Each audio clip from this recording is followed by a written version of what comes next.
서울 강남구 대치동 밤 10시 도시의 불빛이 하나둘 꺼지고 직장인들이 귀가를 서두르는 이 시각, 대한민국에서 가장 비싼 땅 중 하나인 이곳은 기이한 활기로 뒤덮입니다.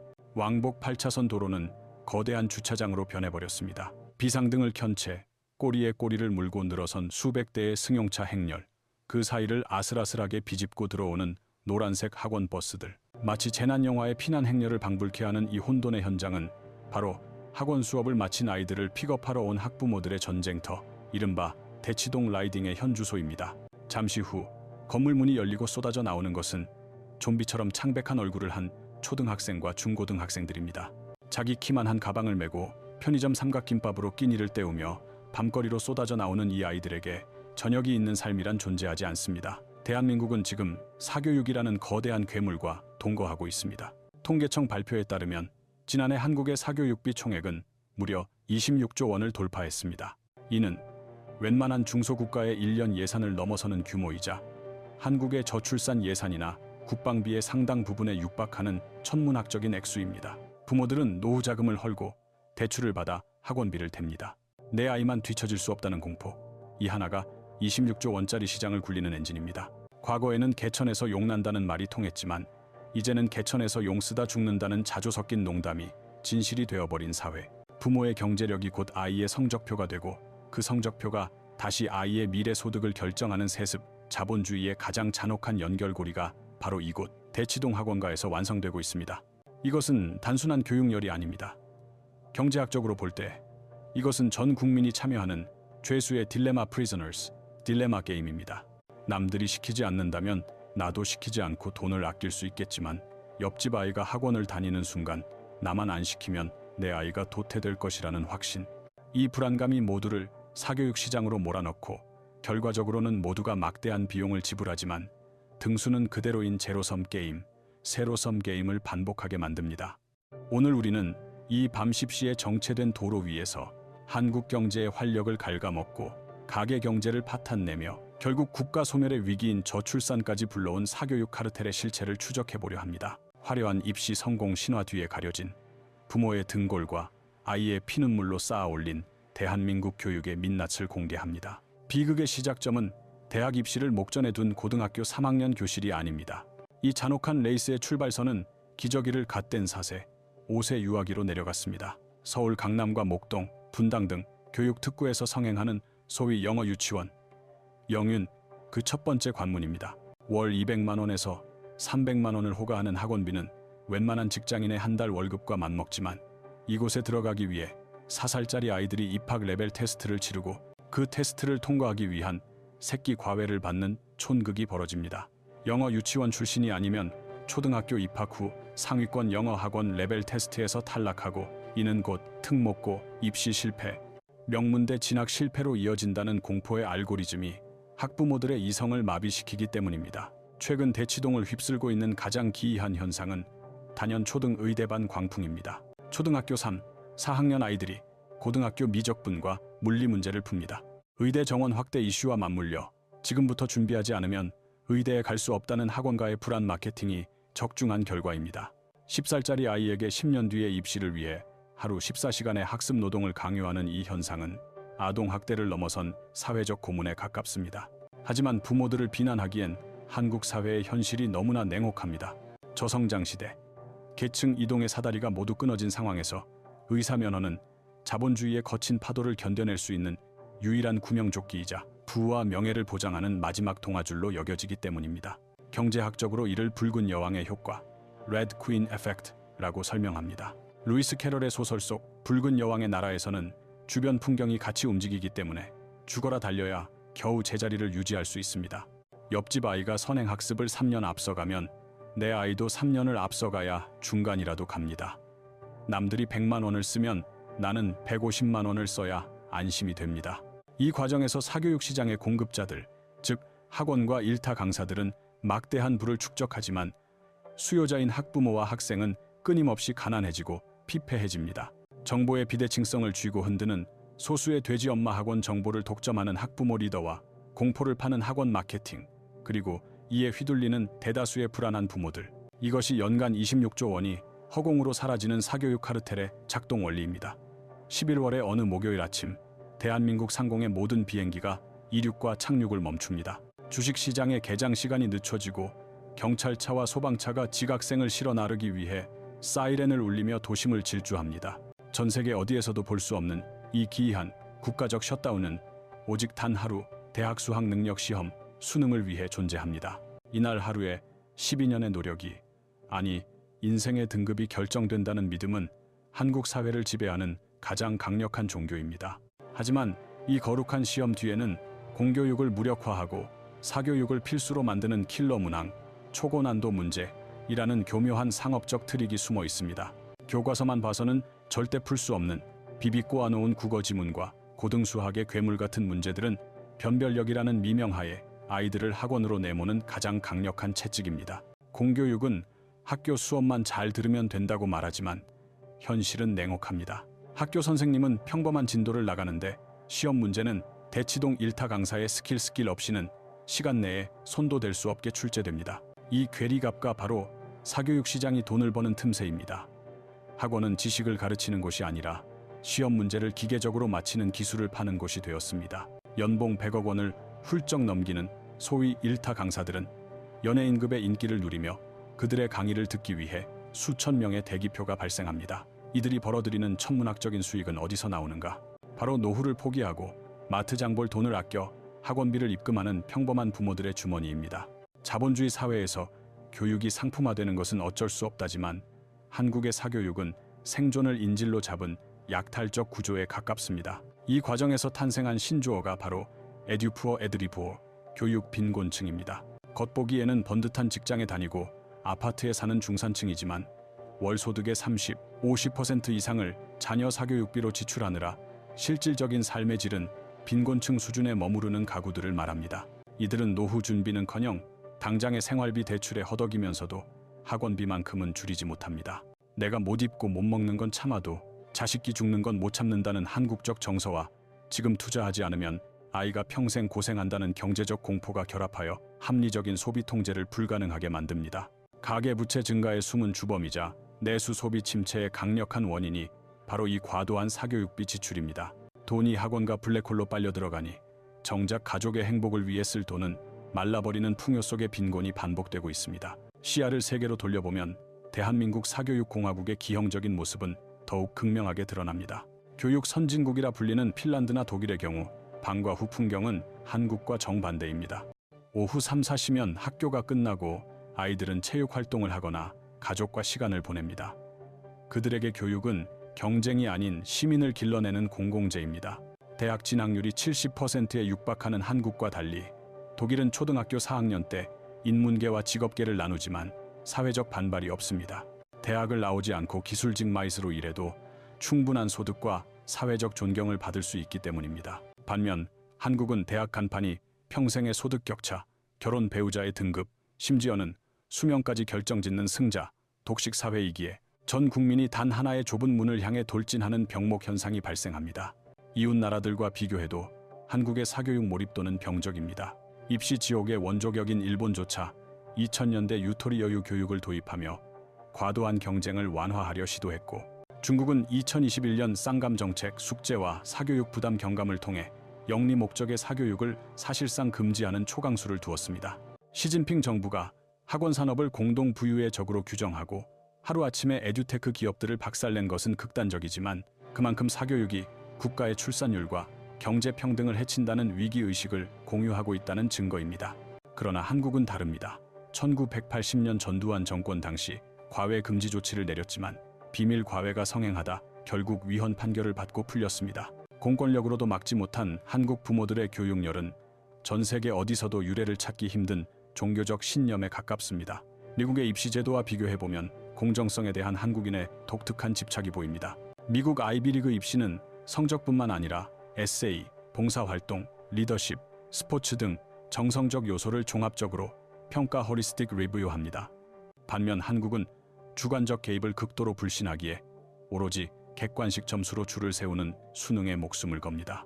0.1점 차이로 당락이 갈리는 이 살얼음판 승부에서 실수란 용납되지 않으며 이 실수하지 않는 기계를 만들어내는 것이 바로 사교육의 역할입니다.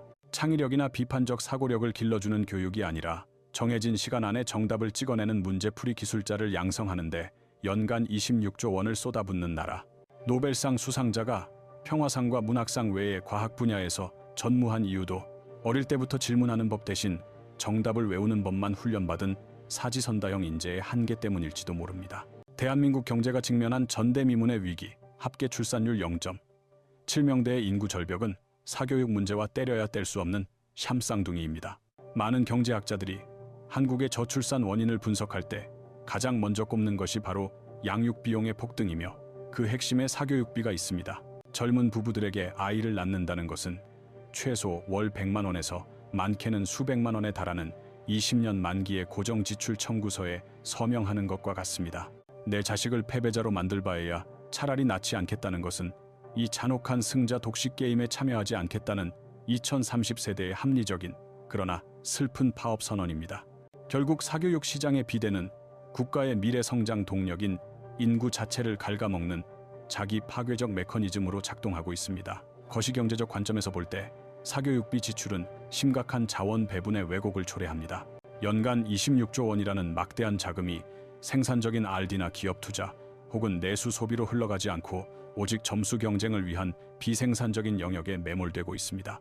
이는 경제 전체의 효율성을 떨어뜨리는 매몰 비용, 숭, 커스입니다. 또한 학원비 마련을 위해 소비를 극도로 줄이는 에듀푸어의 증가는 내수 시장을 위축시키고 이는 다시 자영업자와 기업의 매출 감소로 이어지는 악순환을 만듭니다. 부동산 시장 역시 학군지라는 이름하에 기형적으로 왜곡되어 있습니다. 강남 8학군 진입을 위한 수요가 서울 아파트값을 떠받치고 이로 인한 주거비 상승은 다시 출산율을 떨어뜨리는 거대한 톱니바퀴가 되어 한국 경제를 짓누르고 있습니다. 더욱 우려스러운 것은 인적 자본 휴먼 캐플의 질적 저하입니다. 4차 산업혁명과 AI 시대가 요구하는 인재는 창의적이고 유연한 사고를 가진 혁신가입니다. 하지만 한국의 사교육 시스템은 정해진 정답을 실수 없이 찾아내는 숙련된 기능공을 길러내는데 최적화되어 있습니다. 1970, 80년대 추격형 경제 패스트 팔로워 모델에서는 이러한 인재가 유효했지만 선도형 경제 퍼스트 무버로 나아가야 할 지금 시점에서는 치명적인 걸림돌이 됩니다. 이미 번아웃, 번아웃 증후군을 앓으며 대학에 입학한 학생들은 더 이상 새로운 도전을 할 에너지가 없습니다. 20년을 갈아 넣어 명문대에 갔지만 정작 사회에 나와서는 AI에게 일자리를 위협받는 이 역설, 이것은 개인의 비극을 넘어 국가 경쟁력의 총체적인 붕괴를 예고하고 있습니다. 역대 정권마다 사교육과의 전쟁을 선포하지 않은 대통령은 없었습니다.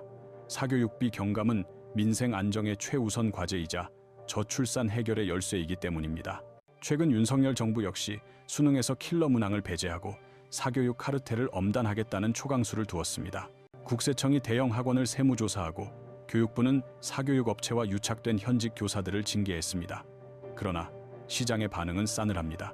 정부가 입시 제도를 건드릴수록 그 불확실성을 해지하기 위한 사교육 수요는 오히려 늘어나는 풍선 효과가 반복되기 때문입니다. 수능이 쉬워지면 실수가 치명적이니 더 꼼꼼히 대비해야 한다. 논술이나 면접 비중이 커질 테니 그쪽 학원을 가야 한다는 식으로 학원가는 발빠르게 새로운 공포 마케팅을 창조해냅니다. 교육당국의 근본적인 딜레마는 대학 서열화와 노동시장의 이중 구조라는 본질을 건드리지 못한 채 입시 제도의 곁가지만 흔든다는 데 있습니다. 한국 사회에서 스카이 대학 졸업장과 의사 면허는 대기업 정규직과 고소득 전문직으로 가는 프리패스이며 이는 중소기업이나 비정규직과는 비교할 수 없는 평생 소득의 격차를 의미합니다.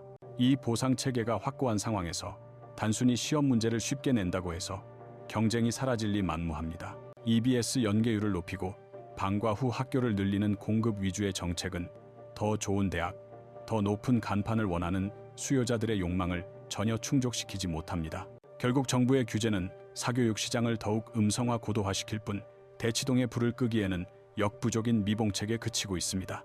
중앙은행인 한국은 총재조차 최근 과도한 교육열과 수도권 집중이 한국 경제의 구조적 리스크라고 이례적인 경고를 보냈습니다. 한국은행 보고서는 서울대 입학 정원을 지역별 학령 인구 비율에 맞춰 할당하자는 파격적인 제안까지 내놓았습니다. 이는 금리나 통화 정책만으로는 도저히 해결할 수 없는 망국적인 수도권 쏠림과 사교육 병폐가 한국 경제의 잠재 성장률을 0%대로 끌어내리고 있다는 절박한 인식에서 나온 비명입니다. 하지만 기득권의 반발과 공정성, 역차별 논란에 가로막혀 이러한 구조개혁 논의는 한 발자국도 나아가지 못하고 있습니다. 정치가 표를 의식해 갈팡질팡하는 사이 학부모들의 불안 심리는 극에 달하고 사교육비 지출은 매년 최고치를 경신하는 정책의 실패가 고착화되고 있습니다. 이 출구 없는 무한 경쟁의 굴레에서 개인은 어떤 생존 전략을 취해야 할까요? 가장 시급한 것은 부모들의 재무적 각성입니다. 자녀 교육비 지출에 상한선 찹을 설정해야 합니다. 냉정하게 말해 자녀의 사교육비보다 더 중요한 것은 부모의 노후 자금입니다. 내 모든 것을 바쳐 너를 키웠다는 말은 자녀에게 갚을 수 없는 부채감을 심어주는 정서적 폭력이자 훗날 빈곤해진 부모를 부양해야 하는 경제적 짐을 지우는 행위입니다. 노후 준비가 안 된 부모는 결국 자녀의 미래 발목을 잡게 됩니다. 자녀에게 물려줄 최고의 유산은 명문대 졸업장이 아니라 스스로 노후를 책임질 수 있는 부모 그 자체임을 명심해야 합니다. 맹목적인 학원비 지출을 멈추고 그 돈을 연금 저축이나 증여 자산으로 전환하는 냉철한 결단이 필요합니다. 교육적인 측면에서는 메타인지, 메타커그니션, 능력을 키우는 것이 핵심입니다. 학원에 앉아 선생님의 풀이를 구경하는 것은 공부가 아니라 공부쇼를 관람하는 것입니다. 스스로 무엇을 알고 무엇을 모르는지 파악하고 혼자 끙끙대며 문제를 해결하는 자기주도 학습 시간만이 진짜 실력으로 남습니다. AI가 변호사 시험을 통과하고 의학 논문을 쓰는 시대에 정해진 정답을 달달 외우는 암기식 공부는 유통기한이 끝났습니다. 남들이 다 가는 의대 광풍에 휩쓸리기보다 내 아이가 진짜 좋아하고 잘할 수 있는 니치 마켓을 찾아주는 것이 진정한 부모의 역할입니다. 획일화된 트랙에서 1등을 강요하는 것은 아이를 평범한 패배자로 만들지만 남다른 길을 가게 하면 유일한 대체 불가능한 인재가 될 수 있습니다. 마지막으로 불안을 다스리는 마음의 근육을 길러야 합니다. 학원가의 공포 마케팅과 옆집 엄마의 자랑에 휘둘리지 않는 소신이 필요합니다. 초등학교 때 선행학습을 3년 앞서갔던 아이가 고등학교 때 번아웃으로 쓰러지는 경우가 비일비재합니다.